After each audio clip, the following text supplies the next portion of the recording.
Hello दोस्तों, welcome to ICM channel. आज हमसे डिस्कस करने वाले हैं दो स्टॉक के बारे में। पहला यहाँ पे आपको होने वाला है मदरसन और दूसरा आपका होगा आईओसी। तो यार इस वीडियो को जरूर से अंत तक देखो, लेकिन उससे पहले इस चैनल को सब्सक्राइब कर सकते हो और इस वीडियो को लाइक करना है यदि आपको ये वीडियो पसंद आए। तो चलो फिर डिस्कस करते हैं यहाँ पे आपका मदरसन के बारे में। देखो यहाँ पे आपको पिछले मार्केट डे में लगभग आपका 1% तक यहाँ पे गिरावट आपको देखने को मिला है और जो इसका प्राइस है ना वो आपका 67.70 रुपीज़ में आपको देखने को मिल रहा है। अब जानते हो कि यहाँ पे गिरावट आपका किस वजह से यहाँ पे गिरावट आपको देखने को मिल रहा है, जिसे यहाँ पे नहीं मालूम है मैं उन्हें थोड़ा आपको बता दूं कि यहाँ पे इस कंपनी का आपको जो प्रमोटर है जिसका नाम है आपको सुमिटोमो वायरिंग सिस्टम, ठीक है, उनका लगभग 3.5 हाँ ऑलमोस्ट 3.4% जो स्टेक उन्होंने यहाँ पे सेल किया है और इसके कारण जो स्टॉक में प्रेशर आपको देखने को मिल रहा है। देखो बहुत सारे न्यूज़ में यहाँ पे देखने को मिलता है 5%, बहुत सारे यहाँ पे देखोगे तो आपको 4% देखने को मिल रहा है और बहुत सारे में यहाँ पे 3.4% देखने को मिल रहा है। तो आप ऐसा मान सकते हो कि ऑलमोस्ट आपका जो अप्रोक्सीमेट है वो 5% के अंदर ही आपको देखने को मिला है और उसके कारण जो स्टॉक में यहाँ पे गिरावट आपका हुआ है। साथ साथ देखो यहाँ पे बाहर का जो मार्केट है उसके कारण भी कुछ ना कुछ आपको कुछ गिरावट में देखने को मिल रहा है उसके कारण। लेकिन समझना आपको ये है कि देखो ये जो गिरावट है ना ये एक शॉर्ट टर्म का इम्पैक्ट है।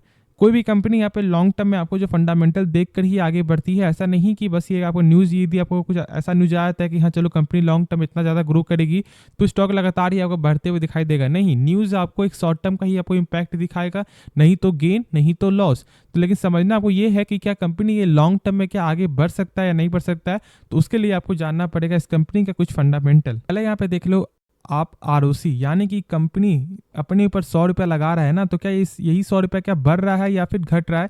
तो यहाँ पे मात्र 8% का ही गेन, देखो बहुत ही कम है ये नंबर, यानी कि यहाँ पे आरओसी और आपका आरओई है वो दोनों ही कम देखने को मिलता है। मैंने शुरू से बताया हुआ है कि देखो आपका किसी भी कंपनी का जो है ना 12% के ऊपर होना चाहिए आरओसी और आरओई यदि आपको शॉर्ट में जानना है। और यदि आप चेक करोगे तो एक आपका 8% है तो एक आपका 5.5% आपको देखने को मिलता है, यानी कि दोनों नंबर यहाँ पे खराब हैं। लेकिन चलो कोई एक फंडामेंटल देखकर हम तो ये नहीं बोल सकते हैं कि कंपनी खराब है। आगे का कुछ और फंडामेंटल देखते हैं, जैसे कि इसका टोटल एसेट क्या है या क्या लगातार ग्रो हो रहा है नहीं, या क्या इसका कैश फ्लो यहाँ पे सही है या फिर नहीं। तो देखो यहाँ पे सेल्स यदि चेक करोगे तो सेल्स में लगातार ही आपको बढ़त देखने को मिलता ही है। प्रॉफिट चेक करोगे, प्रॉफिट अभी आपका उसी प्रकार का यहाँ पे गेन है।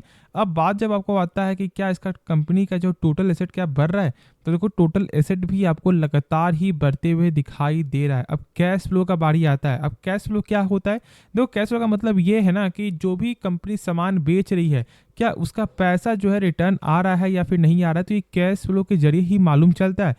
अब अभी जो मैंने बताया ना कि जो सामान का रिटर्न का है वो यहाँ पे आपका फर्स्ट वाला, यानी कि आपका कैश फ्रॉम ऑपरेटिंग एक्टिविटी। लेकिन जो और है जो यहाँ पे मैं आपको बताऊंगा कि यहाँ पे जो आपका इन्वेस्टिंग है, फाइनेंसिंग, ये क्या होता है। तो इसका मतलब ये है कि जहाँ पे कंपनी ने पैसा जो लगाया हुआ है, यानी ठीक है, तो क्या उससे कुछ पैसा रिटर्न आ रहा है। जहाँ पे फाइनेंस है क्या उससे कुछ पैसा आ रहा है नहीं आ रहा है।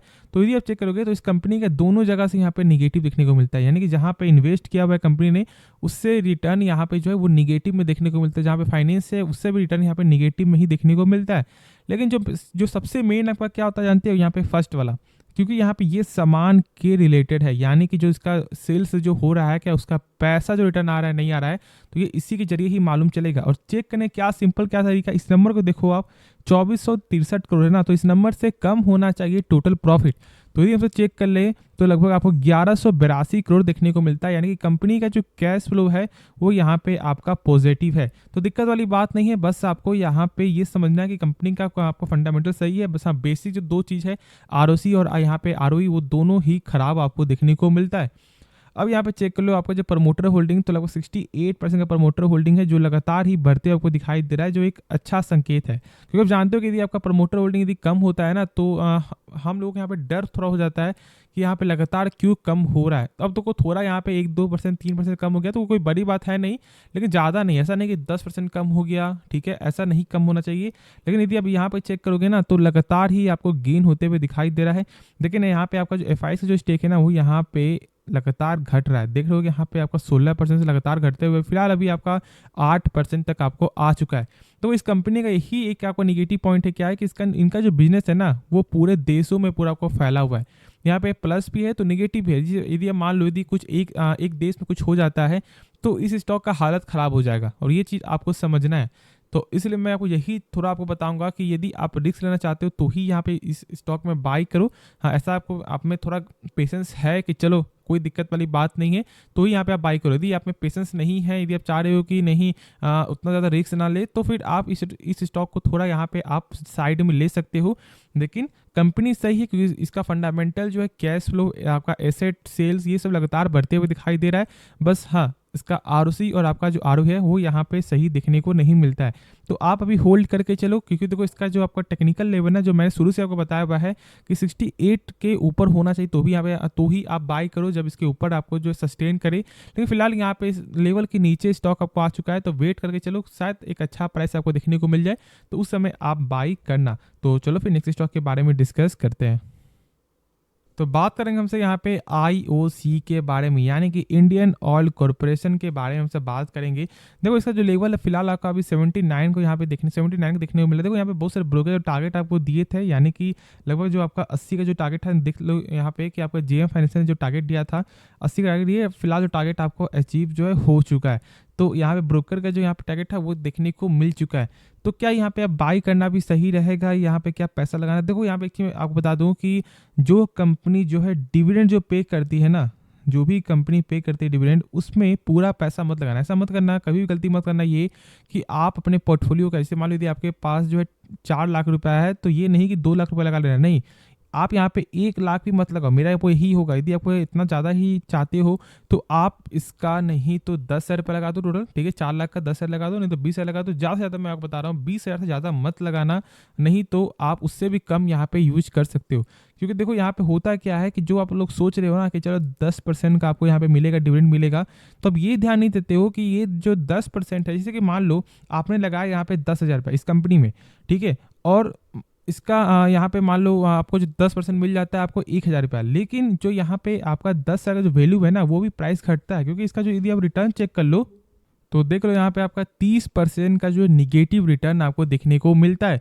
तो वही चीज़ है कि देखो यहाँ पे पैसा आपका जो है यहाँ पे फंस जाएगा आपके पोर्टफोलियो में। तो इसलिए मैं ये नहीं चाहता कि आप पूरा पैसा एक बार में लगा लो, ठीक है, ये गलती मत करना। जो आपका डिविडेंड जो है ना, उसके हिसाब से लगभग आपको 10 साल लगेगा, उसके बाद ही आपका यहाँ पे 100% आपको रिटर्न मिलेगा, यानी कि जो पैसा आपने लगाया है ना उसका डबल होगा। तो जब डबल होगा उसके बाद जो प्रॉफिट होगा, तो ही ना फिर यहाँ पे आपका एक असल प्रॉफिट देखने को मिलेगा, यानी कि जो आपको रिकवर होगा तो ही। तो ये चीज़ आपको समझना है, क्योंकि देखो हम लोगों का एक माइंडसेट क्या होता है कि यदि हमारा स्टॉक लॉस चल रहा है ना, 10% ही लॉस चल रहा है, तो हमसे सेल नहीं करते हैं। और ये आप जानते हो बहुत कम ही लोग ऐसे देखने को मिलेंगे जिनको यहाँ पे ऐसा लगता है कि चलो ये कंपनी डूबने वाली है या कंपनी कुछ यहाँ पे और गिरावट होगा, तो यहाँ पे सेल करके निकल जाते हैं। लेकिन बहुत से लोग यहाँ पे सेल नहीं कर पाते, ये सोच करके कि नहीं यार हमसे यहाँ पे लॉस नहीं सहेंगे। तो वही एक माइंडसेट होता है और यही चीज़ मैं आपको बताना चाहूँगा, ठीक है। तो अभी यहाँ पे आप क्या करो, इस कंपनी में जो मैंने कहा है वही फॉलो करना है। कंपनी देखो यहाँ पे कोई ख़राब कंपनी है नहीं, बस यहाँ पे एक सरकारी कंपनी है और यहाँ पे कभी भी कुछ भी आपका हो सकता है, बस यही एक रिस्क फैक्टर है।